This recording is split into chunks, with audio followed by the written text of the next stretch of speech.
Olá, benditos! No capítulo anterior, nós vimos que quando os filisteus capturaram a Arca da Aliança, eles comemoraram como se tivesse conquistado um troféu. Mas com o passar do tempo, eles começaram a considerar a arca como um fardo e não um troféu, porque Deus humilhou o seu deus Dagom e os feriu com tumores, ratos e muitas mortes. E então, depois de 7 meses de sofrimento, eles chamaram os seus sacerdotes e os adivinhos para saber como poderiam enviar a arca de volta ao seu lugar de origem. Os sacerdotes filisteus tiveram bom senso ao perceber que haviam ofendido o Deus de Israel. Eles sabiam que deveriam fazer algo a mais para expressar sua tristeza e o seu arrependimento diante do Senhor. Por isso disseram que deveriam ser feitos 5 tumores de ouro e 5 ratos de ouro, como uma oferta específica de pedido de perdão e um reconhecimento de que o Deus de Israel é quem tinha enviado aquelas pragas sobre eles. Reconhecer o julgamento de Deus também era uma maneira de dar glórias ao Deus de Israel. Diante do conselho dos seus sacerdotes, os filisteus decidiram devolver a arca de Deus, mas elaboraram um teste para ter certeza se o julgamento tinha vindo mesmo da parte do Deus de Israel ou se era obra do acaso. O teste era simples. Eles iriam pegar 2 vacas leiteiras que nunca tinham puxado carroça e que tivessem com crias. Deveriam atrelar as vacas a uma carroça nova e colocar os seus bezerros em uma casa longe delas. Por natureza, as 2 vacas leiteiras não puxariam a carroça. Ao invés disso, elas ofereceriam resistência porque o instinto maternal iria atraí-las de volta para os seus bezerros. Os filisteus criaram esse teste para forçar o Deus de Israel a fazer algo miraculoso para demonstrar que realmente ele havia enviado aquelas pragas entre eles. É bom lembrar que Deus nunca quis que a Arca da Aliança fosse transportada em uma carroça. A ordem dele é que ela fosse carregada nos ombros dos levitas. Embora esta maneira filisteia de transportar a arca fosse proibida pela lei, Deus relevou porque eles ignoravam a lei de Moisés. Uma vez pronta a carroça nova, deveriam ser colocados os 5 tumores de ouro e os 5 ratos de ouro num baú ao lado da arca, como oferta pela culpa. Ainda bem que os filisteus foram sábios o suficiente para não abrir a Arca da Aliança e colocar os artigos de ouro dentro dela, senão, com certeza, as consequências teriam sido bem piores.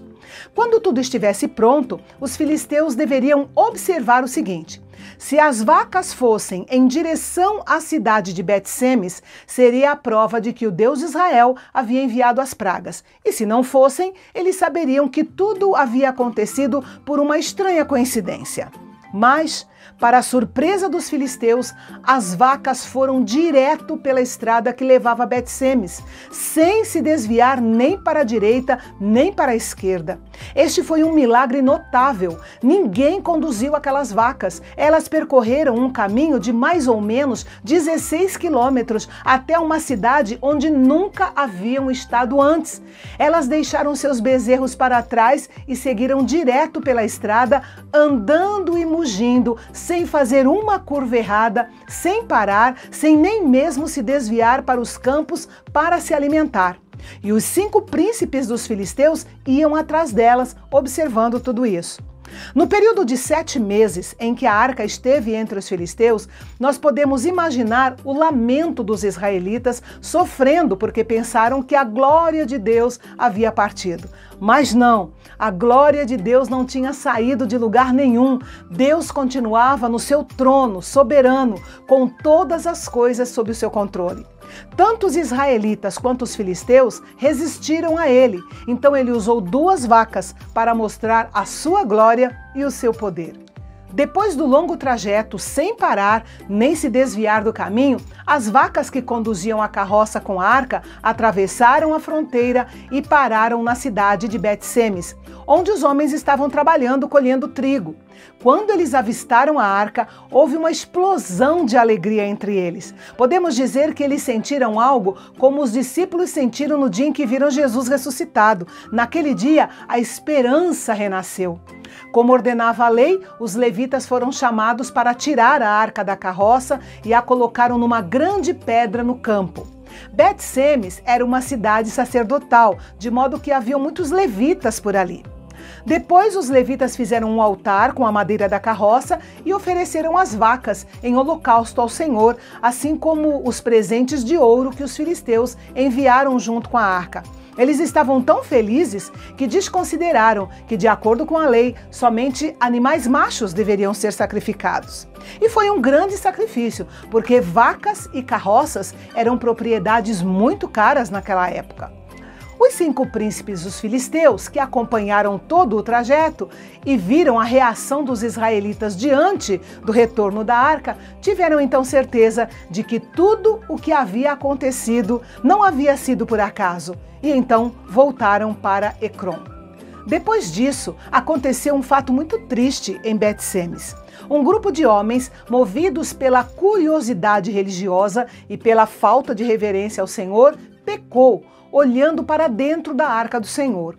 Esse foi um ato de extrema imprudência, uma vez que eles viviam numa cidade levítica e conheciam muito bem os seus limites. O resultado foi que o Senhor feriu aqueles homens e o povo se entristeceu muito, porque o Senhor fez um grande estrago no meio deles. Aqueles homens ofenderam a santidade do Senhor, foram punidos e isso os fez querer se distanciar de Deus. Eles questionaram o seguinte: quem pode permanecer na presença do Senhor, esse Deus santo? A quem enviaremos a arca para que ele se afaste de nós?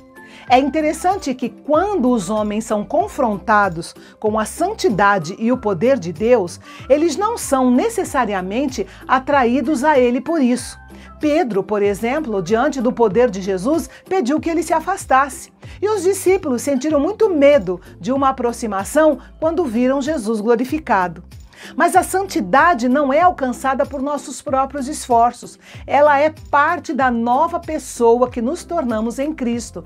E apesar de ele ser santo, ele nos chama para perto dele para sermos participantes da sua santidade. Para os homens de Bet-Semes, a santidade de Deus se tornou um problema.